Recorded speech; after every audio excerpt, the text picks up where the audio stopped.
whatever those guiding principles are for the vision that you have for your customers to experience when they interact with your brand. Make sure you capture those sentiments, you share them with your team, and that you are consistently delivering on that customer experience vision.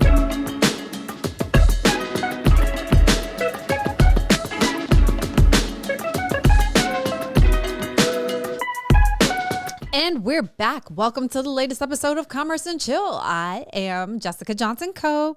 I'm Waleed. Hi, Waleed. What's good? Just chilling. It's been a minute since we've been in Commerce and Chill land. It's so great to be back. We switched things up a little bit. You see our cameras on different sides. So you might not see, but it looks the same to everybody out in the audience. Johnson, it just looks different here in the studio. Okay. If you say so.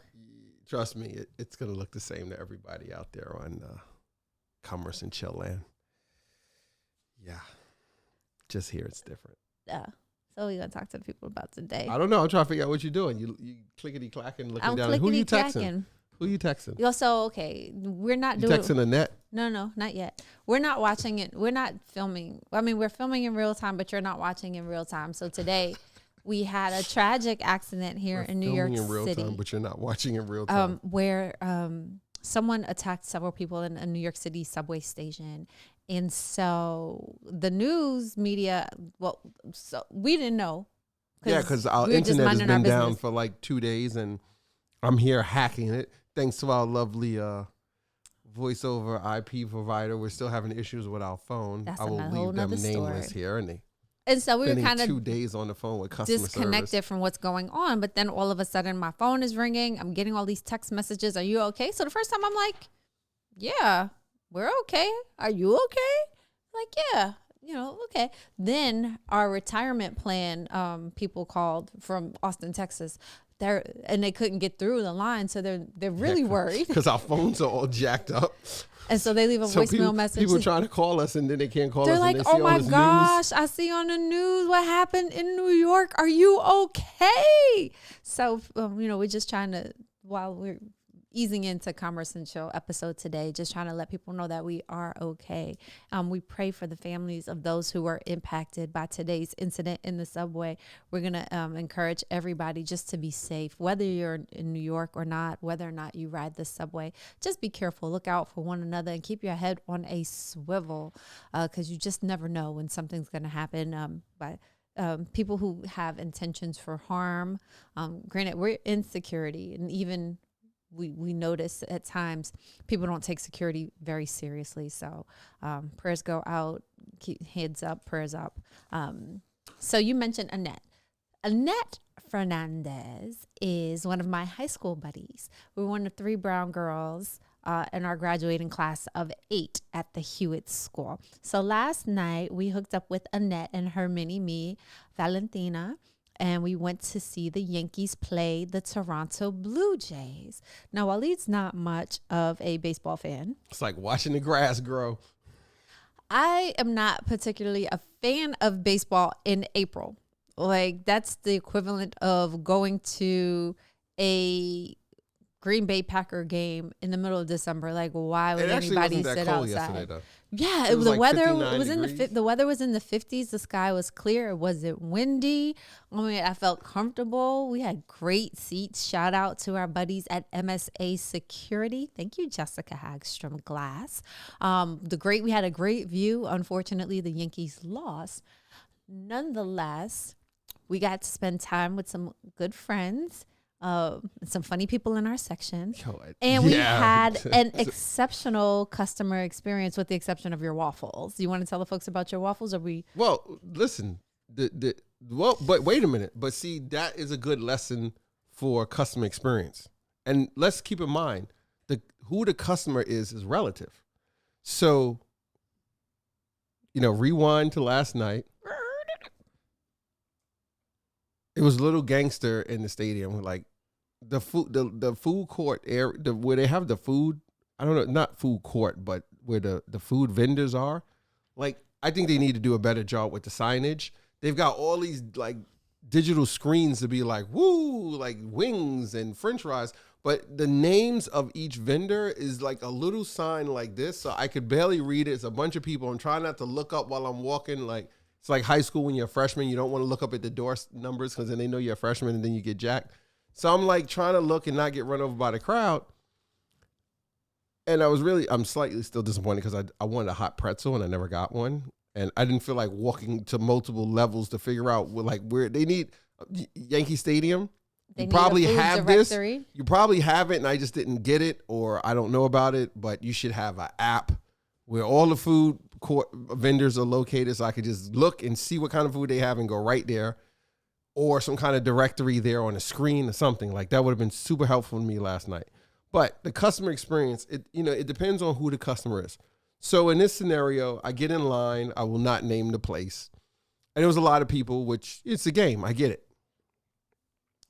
And they have one option when you can order Uber Eats. And there's an express lane. So there's like 30 people in front of me. And I'm like, 30 people? No people. So I whip out my phone. I go on Uber Eats, look up this place, hit pick up, and I make the order. So I get the order.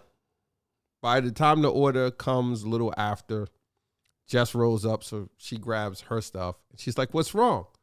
So I ordered waffles, not chicken and waffles. Everybody, I'm said it many episodes. School. I'm vegetarian, so you're not gonna catch me slipping on no Commerce and Chill episode. I did not get chicken.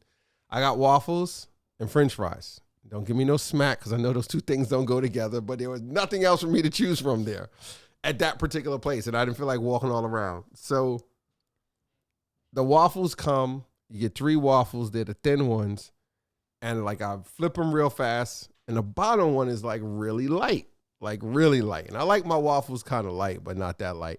So I grab a piece, I put in my mouth, and I'm like, damn, batter. It wasn't cooked all the way. So I'm waiting. The young lady is super busy in the Uber lane. She just keeps looking like, never once did she look out her eye and realize I gave this guy his food. He's still standing here. Something must be wrong. But I'll give her a pass because the Uber thing was spitting out receipts like crazy, and she was the only one there. Then another gentleman came over, and he was like, yeah. And I was like, hey, I just got these. They're not cooked, my man. He's like, no problem. So he goes in the back. There's a little like auntie/grandma lady working the waffle grill. And she's clearly pissed that he brings these things back. Like I could see her. She's like throwing her hands up and all this. And I'm standing there looking like, do I smile at her? Do I look mad? Do I look annoyed? Because I don't want to spitting in the batter or whatever. Mm-hmm. And she looks and and then she looks at me and I'm like, you talking to me? And I was like, she's going to give me the business. And she's just like, I guess how many? She's like, dose. I was like, 3. I had 3 waffles. So she makes them. She's very frustrated that she has to redo these waffles. It was no doubt in her face that she was not frustrated. The gentleman who took the uncooked waffle back to her, he was like, yeah, man, I had to get somebody to come over there and talk to her. Like, I was like, she's a little bothered. I was like, I'm not trying to give you a hard time. I was just like, it's not cooked. I get it. It's busy. It's just not, I can't eat it. It's kind of raw. He was like, listen, the customer's always right. I was like, listen, I'm not saying the customer's all right. I'm just like, it's just a little raw, my man. Can we do something? So he's like, yeah, she's working on it. So finally she finishes. He brings it to me. And this is where I say who the customer is relative. Because in their minds, I'm the customer. But in my mind, I'm like, they're the customer. And I want them to have a good experience with me because I want my food to be good. Right? It's why are you looking like that? Why you screw your face? I'm just listening. So I'm like, I want them to have a good experience with me. They had a good experience when they handed you the food that was cooked. Wasn't cooked. I hear you, but I there's a method to my madness. I want my food to be right when I get it and free from any objects that shouldn't be in it when I go to consume it. So it's important that I have a good experience with them too, because now I'm viewing them as they're my customer. I need to please them to a certain degree because I want my food to be right. And if I was you, I would check out this book called The Psychology of Money. I listened to it a couple of times, and there's some deep stuff in there. And part of what I did is in this book. So he gave me the food, and I looked at him. I was like, yeah, I had to wait for my waffles. Now my fries is cold. You think you could give me swap out my fries? And he kind of looked at me like, bro, you bugging. And then I looked at him and I started to be like, you said the customer's always right, but I didn't have to go there. He swapped it out. And just as he was reaching for the fries, I gave him a $20 bill as a tip. And his face was just like, oh. And he gave me the fries and he was like, thanks. And I was like, no, thank you. And then I looked up to the, past the counter to the auntie grandma in the kitchen area on the waffle and she's duty. looking at me and she's kind of smiling, kind of grimacing. And I'm like, come here. And she's making looking her burn up her waffles. Right. I made her leave the kitchen, come all the way to the front. She comes to the front and I give her a $20 tip. And I was like, thank you for redoing the order for me. Her face lit up and she smiled from ear to ear. So you can see underneath her mask, or she didn't No, have she one had no now? mask on. Like, let me tell you, Yankee COVID Stadium. is still real, yo. Yankee Stadium, you wouldn't even think COVID ever existed. People was running around with no mask on, hugging people. It was free love out there. Hopefully, no free. Y'all COVID. know our mayor has COVID. Like, let's not play. That's right. You said yesterday they said on the news he got COVID. Sorry, Mayor Adams. Hear that. Hope you feel better. Yeah. So that experience started out one way for me, started out one way for them, but then it ended positive for both of us because we both looked at it from a client experience perspective. I looked at them as the client/customer. Like, they're doing this for me, but I want a certain outcome. And then, like the gentleman said, he was like, well, you're the customer, you're always right. Not to say that is the case. And then they did what they did to get my waffles right. And then he generously got me a plate of hot fries, which I truly appreciated, and took those cold ones back. Which relates to today's topic. Today, we're going to talk to you about the best way to deliver exceptional customer experiences and grow your business in 7 ways. The customer experience will impact all sides of your business. Some people, especially if you're new in business, don't know how to get started. So in this episode, we're going to walk you through a few tips based on our experiences, along with some examples on how you can create a great customer experience strategy, right? So it's something that you can replicate, duplicate, and do over and over again. Customer experience is a top priority of business, and the reason is simple. Companies that focus on customer experience reduce churn and increase revenues, leading to higher profits. Your sound effects for revenues going up. Yeah, that's right. For many, customer service and customer experience are seemingly interchangeable, yet one is a single touch point with a brand, while the other impacts feelings, emotions, and encompasses the entire customer journey. And if you're talking about repeat customer engagement, we've talked about the lifetime value of a customer. Like, it's not just about a single transaction, but what over the course of a relationship with a client or customer you can gain to benefit from, or how much you can make from that relationship. You really want to think about the entire customer journey from start to finish. So, Chief, in your experience, what is the customer experience? What do you mean, what is it?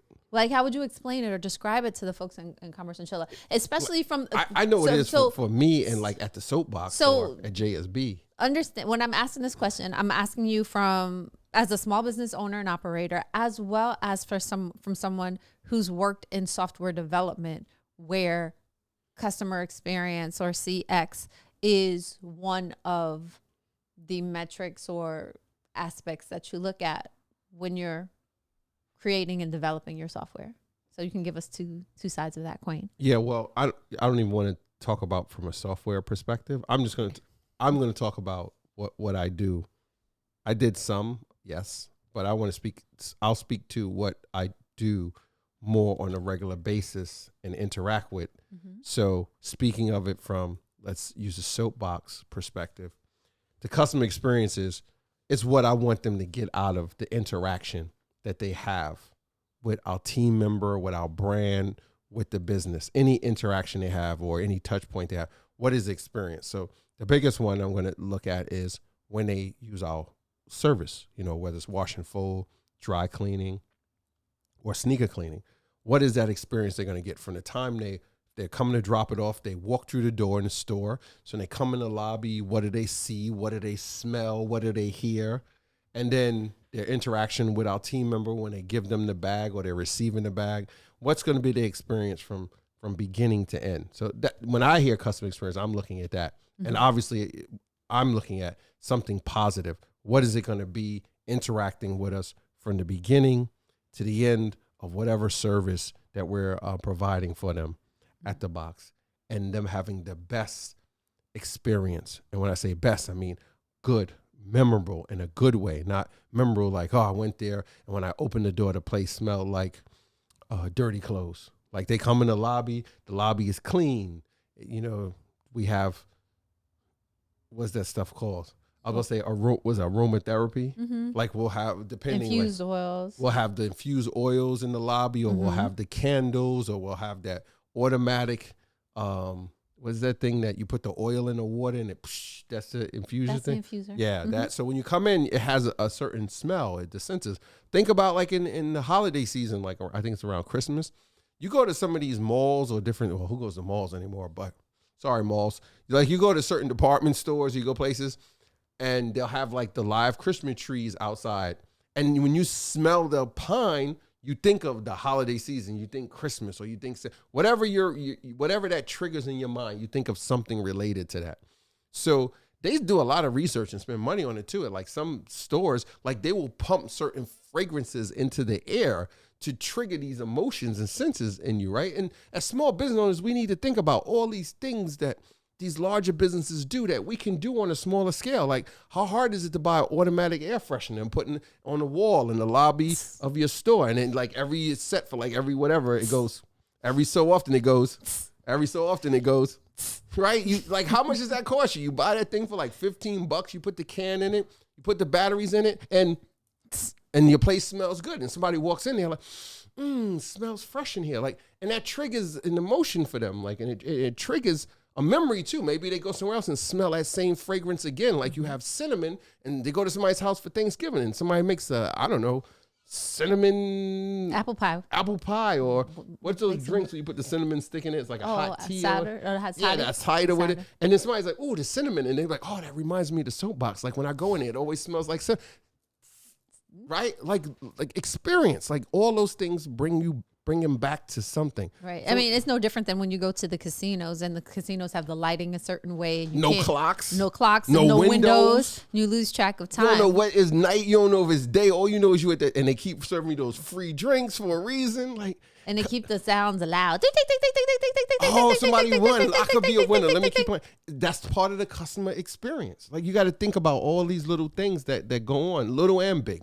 And when I think about the customer experience for Johnson Security, it's again end to end, like you talked about. But it includes for our external customers, our potential clients, those who use our services. How do we greet them when we answer the phone when they call for a quote? What our quotes look like? Are they accessible? Like some people might have vision issues. So if we don't, produce it in a format that people can read, then there's a challenge there. What type of follow-up do we have when we start a new contract? How do we show up? Do we give them checklists? Are we just like, yeah, we here? Do we check back in and make sure that everything is going well? How do we submit our invoices in time? And are they correct or are they wrong? And so it's from end to end. And when you get those things right, it opens a door for return and repeat opportunities. I'm sure Cope has said it several times before, especially when we work on a construction project. At the conclusion of the project management team might go to another project, or they might even go to another company. And we've gotten several contracts just as a result of someone who worked on a project with us with one company going to a new company and saying, hey, we work with Johnson. Give them a call. So, yes, that was just setting That's the customer experience, ringing up the register. Because they had a good experience working with you with one project. And then they move on to another construction company or another firm, and they say, hey, like, we need security. And then they're like, oh, yeah, I remember this company I worked with before. They had a great experience. And then they call you. They answer the phone. They're like, Jess. It's all like, good. Hey. So I'm going to give you the 7 really quickly. I'm going to give you the 7 ways to improve the customer experience, and then we'll dig down a little bit deeper in the time remaining in this episode. So number 1, create a clear customer experience vision. Number 2, understand who your customers are. Number 3, create an emotional connection with your customers. Number 4, capture customer feedback in real time. Number 5, use a quality framework for development of your team. Number 6, act upon regular employee feedback. And number 7, measure the ROI or return on investment from delivering great customer service. So those are the 7 tips. Let's start with number 1, create a clear customer experience vision. Chief, what do you have to say about that? Listen, you hear this, create a customer service experience, customer experience vision, right? Let me look at my notes. Okay. I was going to say service again. Dang, I'm stuck on that today. Customer experience vision. You might hear this and you think like, whoa, you got to do all this research and prepare, like write a business plan and something overly complicated. No. To me, it's get a piece of paper, your computer, whatever you want to do, and just write down whatever that interaction the customer is having, whether it's with your support team or it's with coming into your store to buy a cup of coffee because you're a cafe or you sell donuts. Shout out Ilya, Fat Donut. You sell donuts, mapping out what it is when they come in, they have that transaction, and then they leave. Right? Just write it out. Customer comes in, they ask for a donut. What should your team members say to them in return? How should they how should they hand them the donut? If they're paying cash or they're paying debit or Bitcoin or whatever, how should they handle the transaction? How should they hand them the receipt? Think of all those touch points that happen throughout that interaction, AKA transaction, and then build that out. What you want your team member to say. I want them to smile. I want them blah, blah, blah. Never turn your back on them. Always walk sideways when you go to the showcase. Keep the conversation engaging. Think of all those things and map it out. And then write that out and then put that in a plan to give to your team member to say, every time someone comes in to buy a donut, this is how you do it. If every time they come in to buy a coffee, this is how you do it. Right. And so where you can, if you're not sure where to start when you're writing out that document, start with the guiding principles of what you want that experience to be. Start with some statements. So when people come to the soapbox, they will feel appreciated. They will feel engaged, energized. They will feel, I don't know, well, like clean. They will feel clean. Yes, I was trying not to say that one. They will feel so fresh and so clean. And then you make sure that you communicate that to your entire team so that even in your absence, your team will understand and be able to deliver on those things. I was at an event last week and the celebrity chef Marcus Samuelson from Red Rooster here in New York and several other restaurants, he was speaking and somebody asked him, well, Marcus, how could you open up all these different restaurants and not be there and you still maintain the quality of your brand? And he simply said, in line with this, system. Well, no, he said, I'm very clear about describing my brand to my team so that my team buys into it. And then my team comes back with ideas on how we can improve the brand. And then at any time I sway away from what the brand vision is, my team holds me accountable and brings me back. And so whatever those guiding principles are for the vision that you have for your customers to experience when they interact with your brand, make sure you capture those sentiments, you share them with your team, and that you are consistently delivering on that customer experience vision. What's that look for? Number two, understand who your customers are. The right way to build upon a customer experience is to know which customers you're trying to. You don't want to have lollipops as part of your customer experience if your clients come in and got cavities. I don't know. I couldn't think of anything else to go with it. But you probably want lollipops to be part of your experience if that's what they have, because you don't know your customer. Well, if you service many different segments or many different markets or many different potential end users, then one thing that we recommend is that you segment those different groups into segments or personas. I know you don't like personas, so that's why I didn't say it. Customer profiles. It's avatars. Oh, that I keep like.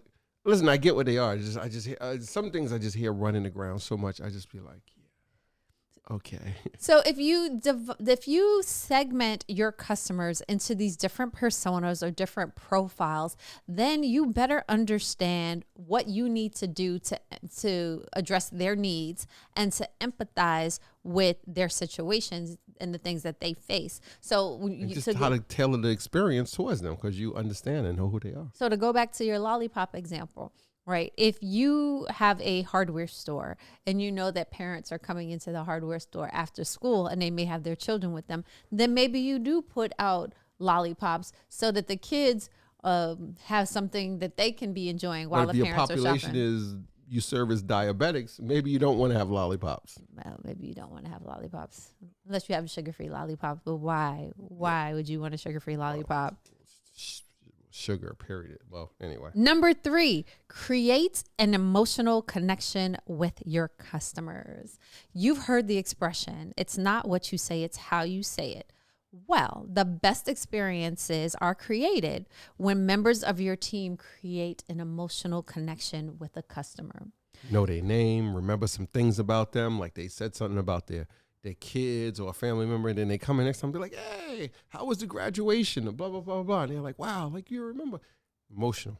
Customers become loyal because they are emotionally attached and they remember how they feel when they use your product or service. A business that optimizes for an emotional connection outperforms competitors by 85% in sales growth. And I don't know where that statistic came from, but it's like at the baseball game last night. This guy was like, Stantonian 8:27. I was like, dude, he's like, that's in the Bible. Y'all, what he say? Y'all smack it, I'll crack it. I don't know. It was like you throw it, I'll hold it. I don't know. It was a cast of characters sitting around us. But nonetheless, they were awesome though. That's all I can say. Whatever you need to do to make that emotional connection with your customers, do that because in a positive way, because that can lead to better, stronger relationships, longer relationships, and increased revenues for you and your brand. Chief, you want to give them the example of Todd? Laundry Depot, Wash Depot. Oh, Todd. Because I think that kind of I think that kind of relating it to what now? Sorry, that covers item 3 and 4. 4 is capture customer feedback in real time, and 3 is create an emotional connection with your customer. So you may have heard us talk about the Laundromat Millionaire Conference a few weeks ago, and while we were there, we got to meet this great guy named Todd who sponsored. I was on the panel. He was on a panel who sponsored the after party. And Todd was just a hoot. Yo, Todd is gangster. That's all I can say. Since it was such an intimate gathering, we got to spend a lot of time with different operators and different participants. And Todd was telling us how he was from New York. And we told him we clean sneakers. He's like, oh, my sneaker game is tight. And he went home and took a video. He showed me a picture of all the sneakers He took a video of the sneakers in his closet. He was like, this is just one closet. Yeah, it was quite a few. And I was like, whoa. They look a little dirty there. So he and Waleed, they made a connection. They were vibing, and Waleed put together a special right. kit. So I had he showed me the photo, and I joked him and was like, "Yeah, you need to get those things clean." And he made a comment to me and about the soapbox, and we laughed. And when I looked at the photo again, and I was just like, there was quite a few pairs. I mean, they weren't bad dirty. They were just like, they needed some refreshing. And I was like, I appreciate he sponsored the after party, and it was a great connection. And I was like, listen, let us clean a couple pair of sneakers, on us. And Todd was like, no, like very, I don't want to say humble. It's not the right word, but he was very like, no, that's not necessary. Well, like, listen, this is cool. Like, we made a great connection. I'm throwing a party. It's my pleasure. I appreciate everybody coming. So we got back to New York. We mailed a couple empty boxes to him with everything he needs, the shipping, labels, and everything. So he could make it easy. Just make it easy. Whatever you're asking of the customers, make it easy. So he could just put his sneakers in a box and mail it back to us. So lo and behold, I look on LinkedIn. Shout out to Todd again. And he sends a video. He's sitting at his desk and he's like, Waleed, I'm going to have to figure out how to get this video off LinkedIn because it doesn't let you download it from your direct messages in LinkedIn, but I'll figure something out. He's like, Waleed, he's sitting at his desk. He's like, I got everything. He's like, the packaging, you just made this super easy for me. He has the sneakers on his desk and the empty boxes we mailed him. He's like, I open it up. The instructions are here. The mailing labels, you got everything. It's on point. And he just had to throw the sneakers in the box, put them in a bag, seal it, and stick the mailing label that we sent to him on the box. And lo and behold, I want to say a couple of days ago, his sneakers arrived at our store. So the experience he has had based on the video he shared with us was great based on the way he received it in the mail, the packaging, the brand, I'd say the branding on the packaging and the way it was, branded and printed. He spoke very highly of it. And now it's up to us to deliver a great experience now with the sneakers, making sure we clean them and process them to a great level to his satisfaction, Right. And then get them shipped back to him. So he has the same experience he had in the beginning. Now he has an even better experience at the end because now he's got the final product, the clean sneakers. All right. So item again, number 4 is capture customer feedback in real time. How can you tell if you're delivering a wow customer experience? Surveys. You can ask Questions. And ideally you do this by capturing feedback in real time. Use live chat tools and have real time conversations. And when done, send a follow-up email to every customer using post-interaction surveys and similar customer experience tools. Or of course, it's possible to make outbound sales calls. Get you an intern, get you your niece and nephew that's out of school and getting on your nerves and eating all your cereal. And you do make sales calls to customers in order to gain insightful feedback. It's also important to tie customer feedback to a specific customer support agent if you have those, which shows this is really getting deep here. Every team member, the difference they are making in the business. We got a customer service department now at the Soapbox. Well, yeah, you are. I mean, everybody no, we got plays, dedicated. Everybody plays a role in the customer experience. And so hello, thank if you for someone calling the Soapbox. Gwendolyn here. How can I help you? I'm a 24-hour support technician here at the Soapbox. And so we've been very fortunate, especially at the Soapbox. You're missing a sock? No where worries. our customers are capturing their own video footage and posting it, especially like on Instagram. Yeah, he took his own video and he had the camera set up and everything. Like it was, like he was ready to give his testimonial. It was stable. Like he was sitting down and he's just like, yeah. I was like, yo, you're the man, Todd. And so in a position, if you don't necessarily have a team, you can encourage your customers to give you feedback, send you videos like that, post their responses and on Instagram and see what kind of results you get. Number 5, use a quality framework for development of your team. So you don't just want to just leave your team there. You want to bring your team along based on the steps that we've already shared with you. And then I talked about your specific agent. You want to help tie individual performance to what customers are saying about their experience. So if you're having a great experience, an exceptional experience, and developing an exceptional experience for those customers, if it's someone who's at the front desk, well, then make sure you give that person a shout out. Miss Ami, since you've come and started working at Johnson Security, we've seen customer satisfaction based on phone calls go up however many %. So you want to build out a framework that you can measure, and that in addition to that, you use that information to build your team and help your team develop professionally and to better deliver on that exceptional customer experience. Number 6, act upon regular employee feedback. What would you like to add about that? To keep it super simple. There's a lot of software out here, like you probably have it and don't even know you have it. Like if you have a payroll provider, a lot of them have these, it's called employee experience or satisfaction, where it sends them like a 2-question survey like every day or every couple of days when they're at work, and just like, hey, how was your day today? And they don't even have to choose multiple choice, drop downs, anything like that. It's just happy face, sad face, regular face. And they just click on that. And you can get the pulse of what's going on with your team members, whether, they're remote, they're in the field, they're local, but they're just not under the same roof as you, or even if they are under the same roof as you. The key is that you get continuous employee feedback. Get your employees engaged and then act upon the feedback that they give you, because I'm sure you can attest. If somebody asks you for advice and you don't follow up, then you're probably not going to keep giving them advice unless it's your best friend and you always give them advice and they never follow anyway. Other people, though, if they're asking you for feedback and you don't take it, then, I mean, they don't take it and you give them feedback, then you like, why waste my time? Many times that's how our employees feel. So if you're asking your employees to let you know how things are going and they're giving you recommendations, let them know that they're being heard, engage them, and then follow up and do it on an ongoing basis. Don't just wait and do it once a year. Do it on an ongoing basis. And there are some very cost-effective tools out there that you can use to do that. Yeah, just do something. And feedback you get from the team members.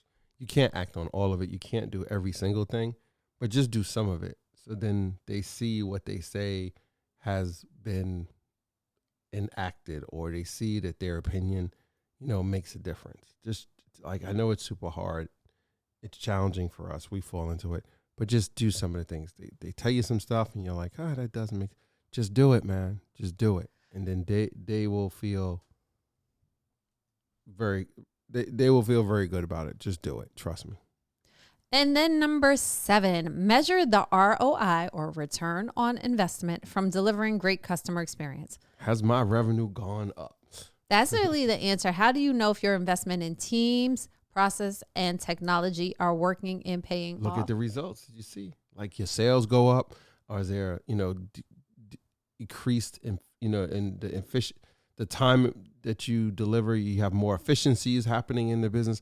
Like, look at the results that happen in the business from delivering those great customer experiences. Like, it should have a huge positive effect on your business on multiple levels. Now, keep in mind, revenues and money, they are a good barometer, but they're not the only measurement that you can take into account. You might take into account the length of a relationship with a client, the amount that client spends with you, the amount of referrals that client provides you with. So it's not just one lone metric, but think about the metrics that are going to make the most sense for you and your business, and then tailor your business so that you can get more of those results. There you go. In closing, I wanted to share a couple of statistics with you about the exceptional. Did you get these statistics where the other ones came from that you were like, I don't know where these came from, but go ahead. Somewhere on the internet, ladies and gentlemen. From the Encyclopedia of Everett. Number 1. Somewhere on the internet. Somebody fact check. 64% of consumers are more likely to recommend a brand to others if it offers simpler experiences and communication. For example, if your client is calling and you're trying to wrap up the podcast, you start talking a little bit faster and then ask them if you could call them back. That's example of customer experience. So the client is calling her, right? And some of you might think she just hit the button that says like ignore call or like send to voicemail. She actually hit the button because she created custom text messages. So she hit one of the custom messages she created to send to the client that, I'll give, like, on another call, I'll call you soon, or, something like that. Not saying that's exactly what she said, because that means she's lying because she's not on a call. Well, technically she's on a call with everybody out in Commerce and Chill, but she's not on a call. But that's okay. That's he said an example, right? He just texted back and was like, okay, right? So that's a classic example of customer experience where you could have just said, I'm letting go to voicemail, call him back. And now you're not thinking that customer/client is sitting there. Like, think about when stuff goes wrong and you can't talk to someone and you want to get a problem solved. You start, like, depending on the type of person you are, you start getting antsy. Some people start hyperventilating. They start getting angry because they want somebody to talk to them to solve their problem. And a lot of times they don't want you to solve the problem right then and there. They just want you to respond. They want somebody to hear what's going on, like what's going wrong. Yeah. So that's a good example. Like, click real fast, using technology and using the system to say, hey, sorry, I'm on a call right now, or I'm in a meeting right now. I'll get back to you as soon as I get out. Now that person's like, wow, they acknowledged me and they gave me a response of when they're going to get back to me. Like, it's super important. All right. Statistic number 2, 71% of people recommend a product or service because they received a great experience. Let your brand be one of those great experiences and build a vision so that you can deliver that. And then lastly, 65% of all consumers find a positive experience with a brand to be more influential than advertising. It's word of mouth. You have a great experience, somebody wants to come back. Like, you want to have, shout out to Mike. I had a phone call with him this morning with Jess. And like, we had a great conversation, had a good experience on the phone. Shout out to Will, who I did a demo call with last week for some of his business services. And we had a great demo. We had a great conversation. And we're going to move forward with them in these projects that we have coming up like next week, this week, into this week, next week, because of the experience that we had. Now it's up to them as well as ourselves to deliver a great experience going forward, for them to deliver a great experience with us, with the service they're going to provide us, to make sure that we're happy. And it's also important for us to interact with them and give them the proper service, because to a certain degree, they become our customer because they're working with us. They become a partner, and we need to give them the proper feedback so they can service us well. So if you don't yet own a small business and you are employed, then consider your employer your client 100%. or customer, and how you deliver your services to your employer should be great, especially as you are trying to, if you are trying to work your way into being self-employed and being a business owner. What happened? it's 4:40. Okay. 58. I got a 5 o'clock call. Okay. So just keep that in mind. Customer Even if you don't have experience. if You you gotta don't have call a the client business back. yet, your employers are your customers and clients. So how you serve them and do your job can dictate what a great experience is. So use these tips, whatever your walk is. You could use them internally. And then right? let us know how That's a that great works point. out. We thank you all for visiting us for another episode of Commerce and Chill. In closing, I am Jessica Johnson Cope. I'm Waleed. See I'm you out. soon.